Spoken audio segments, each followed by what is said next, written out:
अस्सलाम वालेकुम। आज हम हार्मोनिक प्रोग्रेशन के बारे में बात करने वाले हैं। तो हार्मोनिक प्रोग्रेशन की सबसे पहले डेफिनेशन देखते हैं, तो फिर इसको एग्जांपल करते हैं। तो हार्मोनिक प्रोग्रेशन की डेफिनेशन के मुताबिक if the reciprocal of the terms of the sequence form an AP then sequence is called the harmonic progression. ठीक है। तो रेसिप्रोकल टर्म्स का बताया गया था कि उसको फ्रैक्शन की फॉर्म में उल्टा के लिखा जाए। मतलब ये कि अगर एक्स हमारे पास एक टर्म है तो उसको वन बाई एक्स लिखा जाए, तो एक्स का रेसिप्रोकल वन बाई एक्स होगा। तो अगर एक्स वन बाई एक्स हमारे पास कोई टर्म है तो उसका रेसिप्रोकल हमारे पास एक्स होगा। ठीक है। तो ये एक्स और वन बाई एक्स जो है ये दोनों एक दूसरे के रेसिप्रोकल है। तो ऐसा सीक्वेंस जिसको हम उल्टा के लिखें तो वो एपी में हो, तो इस ऐसे सीक्वेंस को हम हार्मोनिक प्रोग्रेशन कहते हैं। मिसाल के तौर पे यहाँ पे एक सीक्वेंस लिखा हुआ जो 1/4 1/टू 1/4 1/6 so on form H P because 2 4 6 यानी कि 1/2 1/4 और 1/6 का उलट जो है 2 4 और 6 ए पी में है। ठीक है।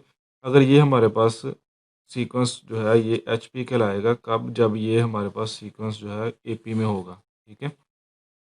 मतलब ये है कि गिवन सीक्वेंस जो है उसको हमने उल्टा के चेक करना है कि उस वो एपी में है कि नहीं है। मतलब एपी में होने का मतलब ये है कि उनका कॉमन डिफरेंस सेम होगा। तो किसी भी दो टर्म्स को हम माइनस करें तो जवाब सेम एक ही नंबर आएगा जो डी कहलाएगा। ठीक है। तो अगर तो कॉमन डिफरेंस सेम होगा और एपी में होगा तो उसका मतलब है कि इसका रेसिप्रोकल जो है वो एचपी में होगा, हार्मोनिक प्रोग्रेशन में होगा। इसी से रिलेटेड एक एग्जांपल करते हैं ताकि अंडरस्टैंडिंग क्लियर हो सके। तो एग्जांपल के लिए क्वेश्चन है मेरे पास, if find the ninth term of HP, find the ninth term of HP। ठीक है। 1/3 1/5 1/7 अप टू सो। तो आप एच पी को दूसरा लफ्ज़ आप ये भी कह सकते हैं कि ये अरिथमेटिक प्रोग्रेशन ही है, सिर्फ इसको हमने उल्टा कर लिखा होता है। ठीक है। तो इसका नया नाम हमने इस वजह से हार्मोनिक प्रोग्रेशन लिख दिया क्योंकि ये रेसिप्रोकल में लिखा जाता है। तो अब हमने नाइन्थ टर्म एचपी की फाइंड करनी है। तो हमें एचपी का जो सीक्वेंस है वो दिया गया है 1/3 1/5 1/7 अप टू सो ऑन। तो इसके मुताबिक हमने इसको पहले एपी में कन्वर्ट करना है। हम सारा काम एपी में कन्वर्ट करके ही करेंगे, जो आंसर आएगा उसको फिर वापस हम एचपी में कर देंगे। ठीक है। तो इसको सोल्व करते हैं, हमारे पास सॉल्यूशन आ जाएगा इस तरह से, as 1/3 1/5 1/7 are in HP then reciprocal will form AP as. ठीक है। तो ये हमारे पास अगर हार्मोनिक प्रोग्रेशन में है तो इसका रेसिप्रोकल जो है वो एपी बनाएगा। तो एपी हमारे पास इस तरह से आ जाएगा 3 5 7 अप टू सो ऑन, या भी अप टू सो ऑन। तो इसमें इसको एपी में हमने कन्वर्ट कर लिया। एपी में कन्वर्ट करने के बाद सारा काम उसी तरह से करेंगे जैसा कि हमने अरिथमेटिक प्रोग्रेशन में पढ़ा था। तो जो आंसर आएगा फिर उसको हम उल्टा देंगे, यानी कि रेसिप्रोकल में लिख देंगे तो वो एच पी में शो होगा। तो यहाँ पे सिंप्लीफाई करते हैं, आपको समझ आ जाएगी साथ साथ। तो इसमें फर्स्ट टर्म हमारे पास A1 = 3 और कॉमन डिफरेंस हमारे पास डी जो है किसी भी दो टर्म को माइनस करने से आता है। तो यहाँ पे तीसरी टर्म को दूसरी टर्म में से माइनस कर दें, या पे दूसरी टर्म को पहली टर्म में से माइनस कर दें, जवाब सेम ही आएगा। तो यानी कि 2 आएगा, डी जो होगा वो 2 होगा। तो अब जनरल टर्म ए पी की हमारे पास ये है, AN = A1 + N - 1 D। तो इस जनरल टर्म को यूज़ करते हुए हमने नाइन्थ टर्म फाइंड करनी है। ठीक है। तो ninth term of AP is ninth term of AP is, तो A9 = A1 + 8D। ये जनरल टर्म से हमने नाइन्थ टर्म का फार्मूला ड्राइव किया। तो एन की जगह पे 9 लिखने के बाद हमारे पास एपी की नाइन्थ टर्म इस तरह से आ जाएगी। अब A1 हमने ये लगाना है और डी हमने ये लगाना है, तो ये इस तरह से आ जाएगा A9 = 3 + 8 × 2। तो ये आ जाएगा 3 + 16 19 आ जाएगा। तो A9 = 90 इज़ इन AP। तो ये मैं साथ साथ लिख रहा हूँ कि ये किस प्रोग्रेशन में है। ठीक है। सबसे पहले स्टार्ट में हमने लिखा जो गिवन सीक्वेंस था are in H P then reciprocal will form A P. तो रेसिप्रोकल उसका बना कर लिख दिया कि ये इज़ इन ए पी। ठीक है। ये ए पी में है। तो एपी में होने की बिना पर सारा जो प्रोसीजर हम करेंगे नाइन्थ टर्म फाइंड करने के लिए वो सारा एपी वाला फाइंड करेंगे। तो फर्स्ट टर्म इसकी ये होगी, कॉमन डिफरेंस हमने किसी भी दो टर्म को माइनस करके इस तरह से लिखा। तो नाइन्थ टर्म को हमने जनरल टर्म में से ड्राइव किया, तो जनरल टर्म हमारे पास एपी की ये थी, इसमें यानी की जगह पे हमने 9 रिप्लेस किया, तो A9 is equal to A1 plus 8D आ जाएगा। अब A1 और D की वैल्यू यहाँ पे पुट करेंगे तो ये 19 जो अब है। तो अब ये A जो है 19 ये AP में आया है, ठीक है। तो अब इसको HP में कन्वर्ट करने के लिए हमने क्या करना है कि उसका रेसिप्रोकल ले लेना है। तो A9 is equal to 1/19 is in HP, ठीक है। तो यहाँ पे ये क्लियरली लिखा हुआ है कि A9 is equal to 19 is in HP AP। तो ये HP में कब होगा, इसका रेसिप्रोकल जब हम लिखेंगे तो ये HP में कंसिडर होगा, ठीक है। तो इसी से रिलेटेड एक और एग्जांपल कर रहा हूँ। तो नेक्स्ट एग्जांपल उसकी स्टेटमेंट लिख रहा हूँ, find the 13th term of HP, find 13th term of HP। तो HP जो हमें गिवन है हार्मोनिक प्रोग्रेशन वो 1/3 1/5 अप टू सो ऑन इस तरह से दिया हुआ। तो इसकी हमने 13th टर्म फाइंड करनी है, ये एक्सरसाइज का क्वेश्चन है, ठीक है। तो इसको सिंप्लीफाई करते हैं, एज 1/3 1/5 इज़ इन HP, ठीक है। ये हार्मोनिक प्रोग्रेशन में गिवन है, तो अब सिंप्लीफाई करने के लिए हम इसको चेंज करेंगे अरिथमेटिक प्रोग्रेशन में। तो इसका जो रेसिप्रोकल होगा वो हम बनाएंगे इस तरह से, 1 3 5 इज़ इन अरिथमेटिक प्रोग्रेशन, ठीक है। तो अब ये अरिथमेटिक प्रोग्रेशन में आ गया, तो इसको सिंप्लीफाई करेंगे अरिथमेटिक प्रोग्रेशन ही की तरह से। तो ये इस तरह से आ जाएगा, A1 इज इक्वल टू 1 और D जो है किसी भी दो टर्म को कॉमन डिफरेंस लेने से आता है। तो कॉमन डिफरेंस हमारे पास आ जाएगा 5 - 3 इज इक्वल टू 2। तो D की वैल्यू हमारे पास 2 आ जाएगी और A की जो वैल्यू A1 की वैल्यू जो है वो 1 आएगी। तो अब हमने 13th टर्म फाइंड करनी है। तो अरिथमेटिक प्रोग्रेशन में हमारे पास जनरल टर्म के लिए फार्मूला था AN is equal to A1 plus N-1D, ठीक है। तो यहाँ पर 13 टर्म के लिए आ जाएगा, N की जगह पर 13 पुट करने के बाद A13 is equal to A1 plus 12D। तो यहाँ पर A1 और D की वैल्यू पुट करेंगे तो A1 की जगह पे 1 आ जाएगा, प्लस 12 इंटू 2, तो ये 1 प्लस 24 इज इक्वल टू 25 आ जाएगा। तो A13 जो है ये 25 इस तरह से आ जाएगा, ठीक है। तो ये हमारे पास AP में आया, ठीक है। ये हम AP को सॉल्व कर रहे थे, तो ये जवाब हमारे पास AP में आया। तो हमने जो जवाब फाइंड करना है वो हमने HP में फाइंड करना है, हार्मोनिक प्रोग्रेशन में फाइंड करना है। तो AP को HP में कन्वर्ट करने के लिए हम इसका रेसिप्रोकल ले लेते हैं। तो यहाँ पर A13 जो है वो 1/25 हो जाएगा इज़ इन HP, ठीक है, विच इज़ रिक्वायर्ड। तो यहाँ पर ये हमारा क्वेश्चन जो है सिंप्लीफाई होता है लास्ट। अच्छा, इसके बाद नेक्स्ट मैं एक और एग्जांपल कर रहा हूँ इसी से रिलेटेड। तो उसके बाद नेक्स्ट टॉपिक स्टार्ट करते हैं। तो नेक्स्ट एग्जांपल है हमारे पास यहाँ पर, ये भी एक्सरसाइज का क्वेश्चन है, यहाँ पे मैंने एग्जांपल लिख दिया। तो first term of HP is 1/5, first term of HP is 1/5 and fourth term of HP is -1. Find the 11th term. Find 11th term, ठीक है जी। तो अब हम क्या करेंगे, जो गिवन डाटा है उसको यूज़ करते हुए हमने 11th टर्म फाइंड करनी है, ठीक है। 11वीं टर्म हमने फाइंड करनी है। तो गिवन डाटा हमारे पास क्या है, HP में गिवन डाटा है solution, first term A1 is equal to 1/5 in HP। तो और उसके बाद फोर्थ टर्म हमें दी है वो -1 है, fourth term A4 is equal to -1 in HP, ठीक है। तो HP में दो टर्म हमें दी गई और फाइंड हमने करनी है 11th टर्म HP में। तो हम HP को डायरेक्टली सॉल्व नहीं करते, हम अरिथमेटिक प्रोग्रेशन में चेंज करके सॉल्व करते हैं। तो इसको मैं लिख रहा हूँ यहाँ पर A1 is equal to 5 in AP।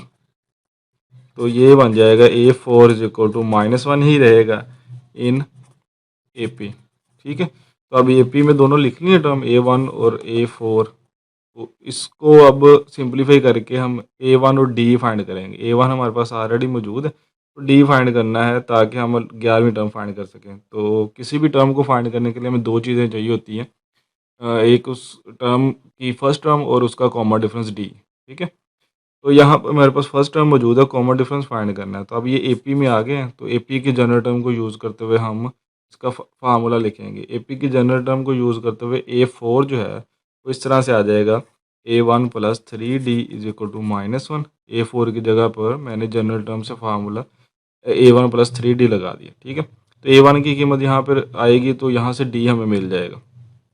Put A1 is equal to 5, तो 5 plus 3D is equal to -1। 3D जो है वो हमारे पास आ जाएगा -6 और D जो है ये आ जाएगा -2। ठीक है, अब A1 भी आ गया और D भी हमारे पास आ गया, तो दोनों को यूज़ करते हुए हमने 11वीं टर्म फाइंड करनी। तो 11वीं टर्म फाइंड करने के लिए हम क्या करेंगे, AP की जनरल टर्म का सहारा लेंगे। AN is equal to A1 plus N-1D, तो ये हमारे पास A11 आ जाएगा, A1 प्लस 10D। ठीक है, A1 हमारे पास 5 है और यहाँ पर D जो है वो -1 है, 10 इंटू -2, तो ये बन जाएगा 520, तो ये -15 आ जाएगा। तो A11 is equal to -15 in AP। ये सारा काम हमने जो किया है ये सारा अरिथमेटिक प्रोग्रेशन में सिंप्लीफाई करके किया है। तो अब हमें जो जवाब चाहिए था, 11वीं टर्म चाहिए थी, वो HP में चाहिए थी। तो HP में AP को HP में कन्वर्ट करने के लिए हम क्या करते हैं, रेसिप्रोकल लेते हैं। तो यहाँ पर A11 is equal to 1/15 in HP। ठीक है, ये हमने रेसिप्रोकल में लिख दिया, तो ये अब हार्मोनिक प्रोग्रेशन आ जाएगा इस तरह से। ठीक है, तो ये हार्मोनिक प्रोग्रेशन से रिलेटेड क्वेश्चन मैंने सॉल्व किए हैं। इसके रिलेटेड बाकी क्वेश्चन एक्सरसाइज के तौर पर आप सिंप्लीफाई करेंगे। तो इसके बाद नेक्स्ट हमारे पास आता है हार्मोनिक मीन। ठीक है, जैसे अरिथमेटिक मीन, ज्योमेट्रिक मीन पढ़ा है, उसी तरह से हार्मोनिक मीन भी आता है। तो हार्मोनिक मीन स्टार्ट करने से पहले मैं एक बात दोबारा से इसका ओवरव्यू दे रहा हूँ कि हार्मोनिक मीन को हम हार्मोनिक प्रोग्रेशन को हम सिंप्लीफाई करने के लिए AP में जाते हैं। ठीक है, जो भी हमने काम करना होता है या प्रोसेसिंग करनी होती है, वर्किंग करनी होती है, वो सारी यहीं पे करके AP में करके जो फिर हमारे पास आंसर आता है ना, आंसर को दोबारा फिर HP में कन्वर्ट कर देते हैं। ठीक है, क्वेश्चन हमें HP में दिया जाता है, उसको हम कन्वर्ट करते हैं AP में, AP में करते हैं, AP में कन्वर्ट करते हैं हम रेसिप्रोकल लेके। ठीक है, मतलब उस टर्म को उल्टा के, तो उसका आंसर निकालते हैं। आंसर निकालने के बाद जो जवाब आता है उसको फिर कन्वर्ट कर देते हैं। ठीक है, उसका फिर रेसिप्रोकल ले लेते हैं, तो फिर हमारे पास जवाब HP में आ जाता है। तो ये क्वेश्चन को आप गौर से देखेंगे तो आपको समझ आ जाएगी। तो नेक्स्ट हमारे पास आ जाता है जी harmonic progression, sorry harmonic mean. Harmonic mean जिसको हम HM भी कह देते हैं, H.M। तो डेफिनेशन लिख रहा हूँ मैं यहाँ पे, let A and B be two terms, numbers, then A and then a number H is called harmonic mean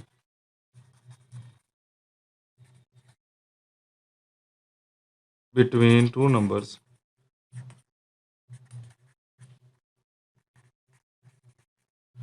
A and B if A dot comma H comma B are in HP। ठीक है जी, तो ये हमारे पास HP में है। हम जो भी काम है HP का वो सारा AP में कन्वर्ट करके करते हैं। तो ये अगर HP में होगा तो इसका रेसिप्रोकल AP में होगा।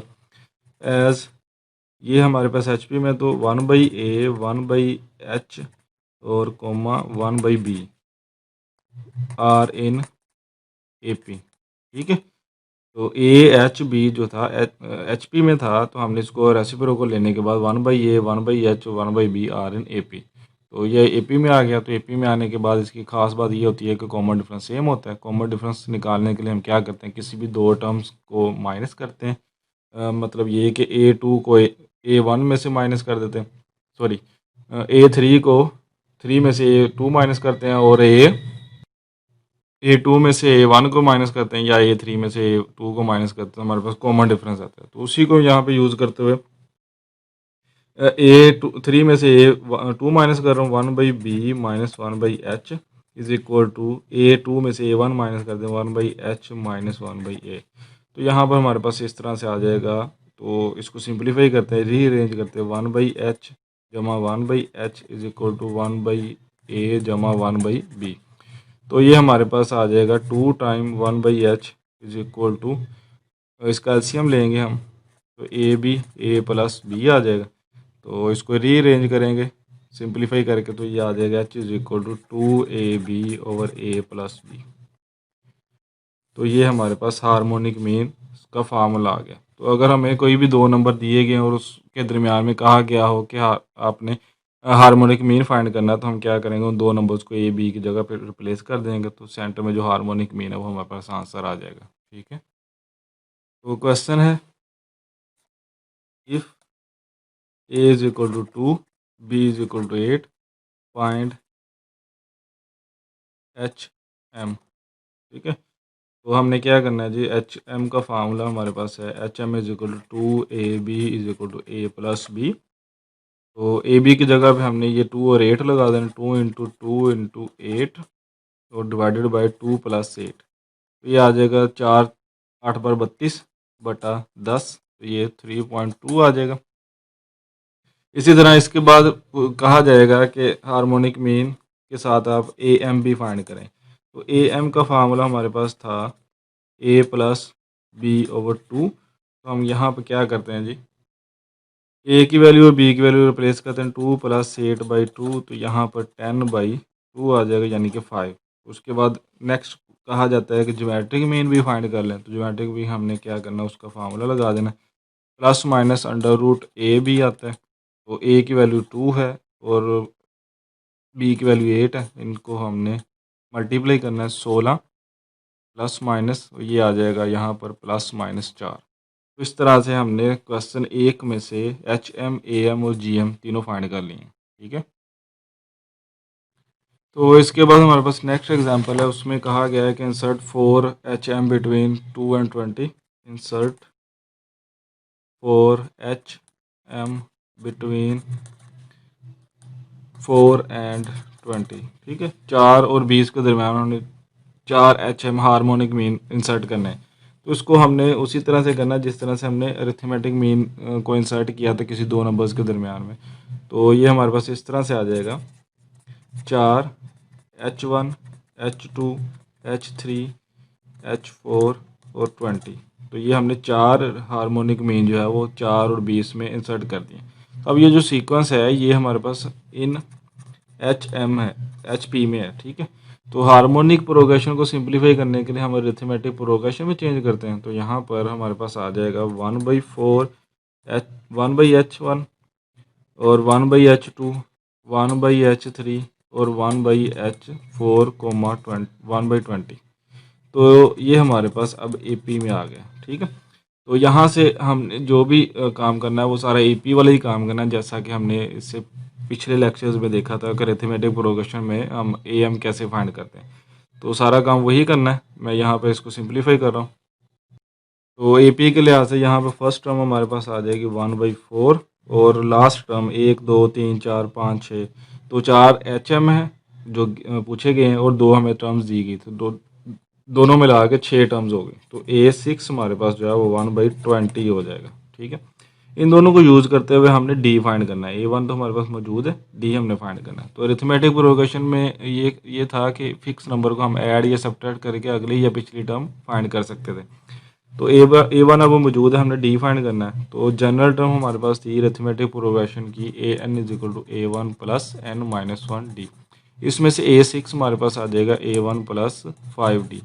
तो A6 की जगह पे, यहाँ पर A6 की जगह पे A1 प्लस 5D रिप्लेस करेंगे, तो ये आ जाएगा A1 plus 5D is equal to 1/20। A1 की कीमत हमारे पास मौजूद है 1/4 plus 5D is equal to 1/20। 5D is equal to 1/20 minus 1/4। तो यहाँ पर हम एलसीएम लेंगे 20, 1 माइनस 5 और माइनस 4/20। तो 5D is equal to minus 4/20। तो ये सिंप्लीफाई हो गया आ जाएगा -1/5। 4 1 ज़र 4, 4 5 ज़र 20। तो ये सेम टेबल से हमने कैंसिल कर दिया। 5d इज इक्वल टू -1/5 और d जो है वो -1/25 आ जाए।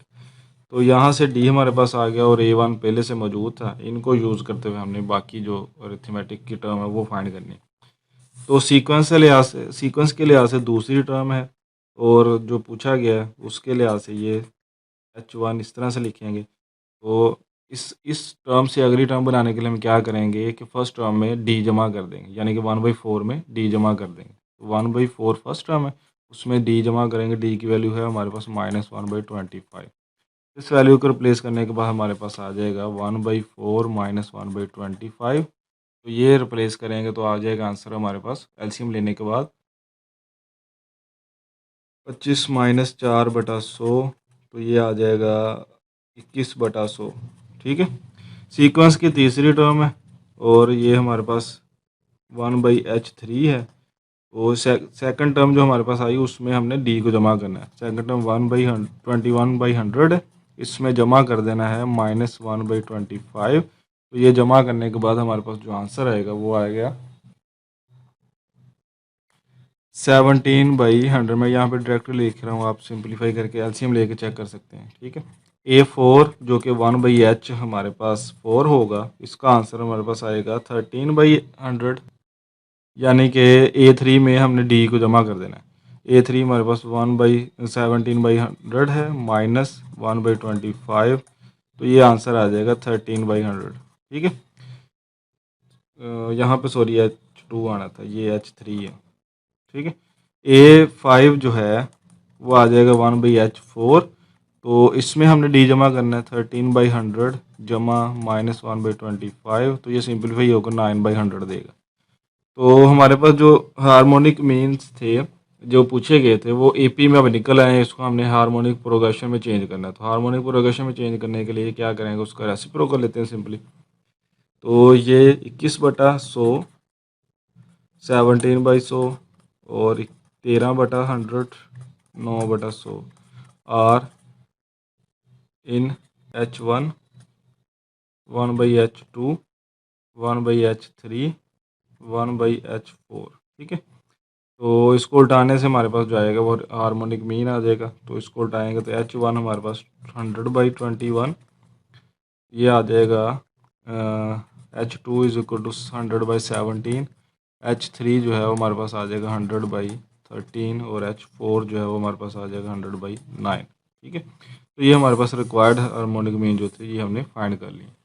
तो इससे मिलते जुलते क्वेश्चन एक्सरसाइज के तौर पर अटैच कर दिए जाएंगे, वो आपने सिंप्लीफाई करने हैं। तो अगर किसी क्वेश्चन की समझ नहीं आई तो पूछ सकते हैं। तो नेक्स्ट हमारे पास टॉपिक है सीरीज़ के बारे में। तो उसकी डेफिनेशन लिखते हैं।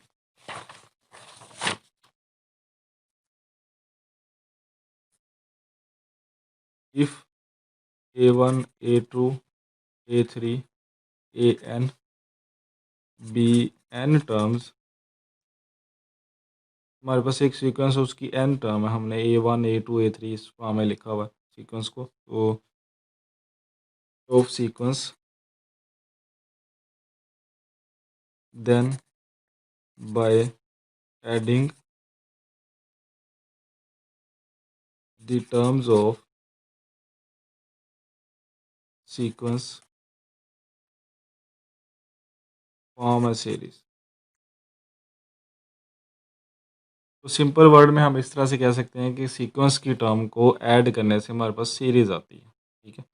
तो सीक्वेंस की जितनी भी टर्म है उसको एडिशन के सिंबल के साथ, यानी कि इस तरह से लिखते हैं, that is A1 plus A2 plus A3 up two plus AN लिख दें।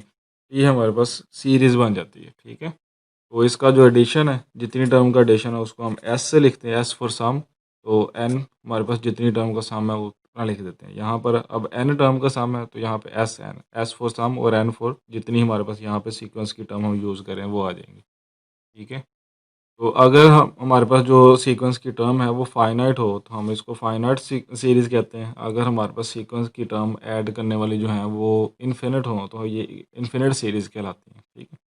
अब हमारे पास अगर 5-10 टर्म्स हों उसको तो हम सिंपली जमा कर सकते हैं। तो अगर हमारे पास 100, 1000 या 500 टर्म्स हो जाएं, इतने नंबर्स को जमा करना अकेले के लिए पॉसिबल तो नहीं है। हमने इन सब को डील करने के लिए एक फार्मूला डेवलप करना है जिसको यूज़ करते हुए हम सिर्फ चंद वैल्यू पुट करेंगे और हमारे पास रिक्वायर्ड नंबर ऑफ टर्म्स का सम आ जाएगा। ठीक है, तो उसके लिए इसकी डेरिवेशन करते हैं फार्मूले की कि किस तरह से हम किसी भी नंबर ऑफ टर्म्स को ऐड कर सकते हैं और आसानी के साथ हमें टाइम भी नहीं लगेगा और उसका आंसर भी एक्यूरेट आ जाएगा। तो इसके लिए फार्मूला हम इस तरह से करेंगे, sum of n terms of arithmetic series. तो अरिथमेटिक सीरीज यानी कि अरिथमेटिक प्रोग्रेशन को यूज़ करते हुए हम इसका सम कैलकुलेट करेंगे। Let S N denote the sum of n terms of a sequence an b n a p। ठीक है, तो अभी ये अरिथमेटिक प्रोग्रेशन की हम बात कर रहे हैं, उसके सीक्वेंस को हम ए एन से डिनोट करते हैं और उसके सम को हम एस एन से डिनोट करते हैं। ये जो स्मॉल एन है ये नंबर ऑफ टर्म्स को डिस्क्राइब कर रहा है कि कितने नंबर ऑफ टर्म्स आ रही हैं। ठीक है, देन हम इसको सम की फॉर्म में लिखते हैं, S N is equal to A one plus A two plus A three plus A four plus up to so on plus A N. तो सीक्वेंस की टर्म को हम A one A two A three इस form में लिखते हैं, तो ये ए एन तक हमने इस तरह से लिख लिया और इनके दरमियान में सीरीज़ होने की वजह से सम का साइन आ गया और इन सब का जो सम है उसको हम बराबर रख देते हैं एस एन के, यानी कि एस फॉर सम और N for number of terms को रिप्रेजेंट करता है। तो ए एन से जो पहली टर्म होगी वो ए एन माइनस वन होगी, मतलब ये कि अगर लास्ट टर्म 10 है उसको हम एन को 10 कहते हैं, तो 10 से पहली टर्म 9 ही होगी, मतलब कि 10 माइनस एक, यानी कि अगर लास्ट टर्म एन है तो उससे पहली टर्म एन माइनस वन होगी। ठीक है, तो हम इस तरह से उसको रिप्रेजेंट करते हैं। तो अब मैं जनरल जो टर्म थी ए एम की अरिथमेटिक प्रोग्रेशन की उसको यूज़ करते हुए इसमें वैल्यूज़ रिप्लेस कर रहा हूँ। फर्स्ट टर्म ए वन तो उसी तरह रहेगी, प्लस ए टू जो होगी ए वन प्लस डी होगी। ठीक है, ए थ्री जो होगी वो हमारे पास ए वन प्लस टू डी होगी। ठीक है, ये हमने जनरल टर्म जो अरिथमेटिक प्रोग्रेशन की थी वहाँ से हमने वैल्यूज़ ली। तो ये ए फोर जो होगी ए वन प्लस थ्री डी होगी। ठीक है, इसी तरह से प्लस सो ऑन। अब यहाँ पर ए एन जो टर्म है लास्ट टर्म है उसको हम इस तरह डी की फॉर्म में लिखते हैं। तो ए एन जो लास्ट टर्म है उसको मैं एज इट इज़ लिख रहा हूँ, उससे पिछली टर्म, मतलब कि अगर हमने एक टर्म से उससे पीछे जाना है तो उसमें से हम एक डी माइनस करते हैं। मैं ए एन से पीछे जाना चाह रहा हूँ तो ए एन में से एक बार डी माइनस कर देंगे। ठीक है, यानी कि ए एन माइनस वन की जगह पर हमारे पास जो टर्म आएगी वो इस तरह से आएगी, A N minus D. Last term में से एक टर्म माइनस करेंगे तो ये इस तरह से आएगा ए एन माइनस डी। अब इस टर्म में से एक टर्म और पीछे जाना चाह रहे हैं तो हम यहाँ पे दो डी माइनस करेंगे, ए एन माइनस टू डी। ठीक है, इस तरह से सो ऑन चलता जा रहा है। तो यहाँ से मैंने टर्म लिखी है, first term as it is, second term को जनरल टर्म से आप कह सकते हैं कि या इस तरह भी कह सकते हैं कि फर्स्ट टर्म में एक बार डी जमा किया तो सेकंड टर्म आ गई, सेकंड टर्म में एक बार और डी जमा किया तो थर्ड टर्म आ गई, थर्ड टर्म में एक बार और डी जमा किया तो फोर्थ टर्म आ गई। तो अब ये हमारे पास इस तरह से टर्म्स आ गई और लास्ट वाली जो टर्म थी उसको हम ऐसे लिख रहे हैं ए एन इसी तरह से, और इससे पिछली टर्म जाने के लिए एक बार डी माइनस किया, उससे पिछली टर्म जाने के लिए दो बार डी माइनस किया, इस तरह से सो ऑन। इसको हम इक्वेशन वन कहते हैं और इसी इक्वेशन को एस एन, इसी इक्वेशन को मैं ऑर्डर चेंज करके लिख रहा हूँ, मतलब इसकी तरतीब चेंज करके लिख रहा हूँ। S N is equal to A N शुरू पे, उसके बाद ये वाली term A N minus D, उसके बाद ये वाली term plus A N minus two D plus dot dot ये वाले, उसके बाद फिर ये वाली term A one plus three D plus A one plus two D plus A one plus D और प्लस ए वन। ठीक है, इसी टर्म को मैंने तरतीब चेंज करके लिखा हुआ। ठीक है, लास्ट टर्म पहले, उसके बाद वाली टर्म, फिर उसके बाद वाली टर्म यहाँ पे लिखी इसे, फिर ये वाली टर्म यहाँ पे लिखी, ये वाली टर्म यहाँ पे लिखी और ये वाली यहाँ, और यहाँ पे लास्ट पे ए वन आ गया। ठीक है, तो अब ये दो हमारे पास इक्वेशंस होगी, इसको इक्वेशन टू कहते हैं। एक इक्वेशन इस तरह से लिखी जिसमें ए वन से स्टार्ट करके ए एन तक एंड किया, दूसरी इक्वेशन हमने इसी को उलट करके लिखा, ए एन शुरू पे और ए वन लास्ट पे। ठीक हो गया। अब हमने क्या करना है, इन दोनों को ऐड कर देना है। Equation 1 adding equation 1 and 2 from equation 1 and 2, equation 1 और 2 को हमने ऐड कर देना, प्लस कर देना। तो यहाँ पर एक S1 सॉरी राइट साइड में ऐड होगी और लेफ्ट साइड में ऐड होगी। एक S1 और एक S1, ये दो S1 बन जाएगी, दो SN बन जाएंगे इस तरह से। ठीक है, इन दोनों को अगर ऐड करेंगे तो ये हमारे पास बन जाएगा A1 प्लस AN इस तरह से। इन दोनों को जब ऐड करेंगे तो ये D और D कैंसिल हो जाएंगे। ठीक है, इसको इसमें जब ऐड करेंगे, ये प्लस का D है, ये माइनस का D, ये दोनों कैंसिल हो जाएंगे। तो बाकी जो आंसर आएगा A1 प्लस AN आएगा। प्लस जब इन दोनों को ऐड करेंगे तो यहाँ पर 2D इस 2D से कैंसिल हो जाएगा। बाकी जो जवाब आएगा वो यहाँ पर A1 प्लस AN आएगा, A1 प्लस AN इस तरह से। ठीक है, तो इसी तरह से सो ऑन चलता जाएगा। तो लास्ट पे हमारे पास ये जो है आ रही है टर्म, इसको जब इसमें से माइनस करेंगे तो यहाँ पे भी वही बनेगा। ये प्लस करने से -2D और +2D ये कैंसिल हो जाएंगे, तो A1 प्लस AN आ जाएगा। तो यहाँ पे प्लस इन दोनों को सिंप्लीफाई करेंगे तो यहाँ से फिर D कैंसिल हो जाएगा, तो A1 प्लस AN आ जाएगा। और यहाँ लास्ट पे A1 प्लस AN आ जाएगा। ठीक है, तो अब ये नंबर ऑफ टर्म जो थी वो n टाइम थी। ठीक है, यहाँ पे जो हमने सीक्वेंस लिखा था A1 A2 A3 up to so on n तक। ठीक है, तो अब यहाँ पे जो हमारे पास ब्रैकेट्स आई हैं, ये n नंबर ऑफ ब्रैकेट्स हैं। हमें एग्जैक्ट तादाद नहीं पता, हमने इसको जनरलाइज फॉर्म में लिखा हुआ, n कोई भी नंबर हो सकता है। तो जितनी हमने टर्म्स ली थी ये उतनी ही टर्म है, मतलब नंबर ऑफ टर्म जो है वो हमारे पास यहाँ पर n है। तो इसको हम ऐसे कह सकते हैं कि अगर मैं यहाँ पर लिखूँ कि 3 जमा 3 ये कितनी बार 3 है, 4 बार 3 है, 1 2 3 4। तो हम ऐसे इसको लिखते हैं 4 × 3, मतलब ये है कि 3 जो है वो 4 बार है। ठीक है, तो इसी तरह से अब यहाँ पर ये जो ब्रैकेट हैं, ये ब्रैकेट हमारे पास n टाइम्स है, मतलब n बार ये ब्रैकेट्स हैं A1 प्लस AN।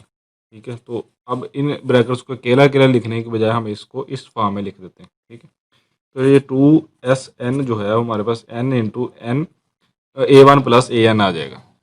तो इसको मैं एक बार फिर से रिपीट कर रहा हूँ, ये हमारे पास जो है ये मैंने किस तरह से लिखा, n into A1 plus AN। तो अगर हमारे पास दो की तादाद जो है वो 3 4 5 बार हो, 2 जमा 2 जमा 2 जमा 2। ठीक है, इस तरह से ये दो की तादाद, दो को हम जमा कर रहे हैं, 1 2 3 4 4 बार दो को जमा करें, तो हम अगर थोड़ी तादाद में हो, 4 5 डिजिट हो, उनको तो इजीली जमा कर लेंगे। अगर हायर नंबर हो, 100 50 200 400 नंबर हो, तो उनको जमा करना पॉसिबल नहीं है। उसके लिए हम मल्टीपल का यूज़ करते हैं, या दूसरे लफ्ज़ों में आप कह लें कि बार बार जमा करने को मल्टीप्लिकेशन कहते हैं। तो इसको छोटे पैमाने पे तो मैंने ये आपको करके बता दिया कि 2 को 4 बार लिखें, हम इस तरह लिखते हैं। लेकिन जब इसकी नंबर ऑफ़ टर्म्स बढ़ जाएँगी, 50 या 60 बार हमें 2 को जमा करना पड़ेगा, तो फिर मुश्किल हो जाएगा। तो उसके लिए हम क्या करेंगे, टेबल का यूज़ करेंगे कि हमने 2 को कितनी बार जमा करना है उतने से मल्टीप्लाई कर दें। अब यहाँ पे 2 को हम 4 बार जमा कर रहे हैं, तो यहाँ पे मैं लिख दूँ 4 × 2। ठीक है, 2 को 4 बार हमने जमा किया। तो यहाँ पर भी इसी तरह है कि A1 प्लस AN को हमने n टाइम जमा करना है, n बार जमा करना है। तो यहाँ पे n into A1 plus AN आ जाएगा। तो ये हमारे पास 2SN is equal to n into A1 plus AN आ जाएगा। तो इसके बाद हमारे पास ये बन जाएगा 2SN is equal to A1 plus AN। तो 2 को डिवाइड करेंगे, SN is equal to n/2, A1 plus AN आ जाएगा। तो AN की वैल्यू हमें पता है, वो क्या है जी, AP में हमने ड्राइव की थी general term, A1 plus n-1D। General term of AP की value AN is equal to A1 plus n-1D। ठीक है, तो ये इतनी जो है ये जनरल टर्म की वैल्यू, AN की वैल्यू हमने लगाई। n/2 A1 2A1 हो जाएगा और n-1 ये D आ जाएगा।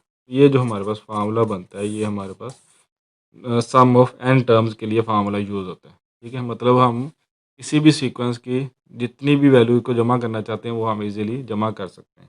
तो इसी से रिलेटेड एक एग्जांपल कर रहा हूँ ताकि आपको समझ आ जाए। तो एग्जांपल है हमारे पास, इफ़ 1 + 3 + 5 एक सीक्वेंस है, फाइंड फाइंड S20। ठीक है, अगर 1 जमा 3 जमा 5 अप टू सो ऑन एक सीक्वेंस है, तो हमने मालूम क्या करना है जी, एक S20 फाइंड करना है। मतलब ये कि इस सीक्वेंस की पहली 20 टर्म को हमने फाइंड करना है।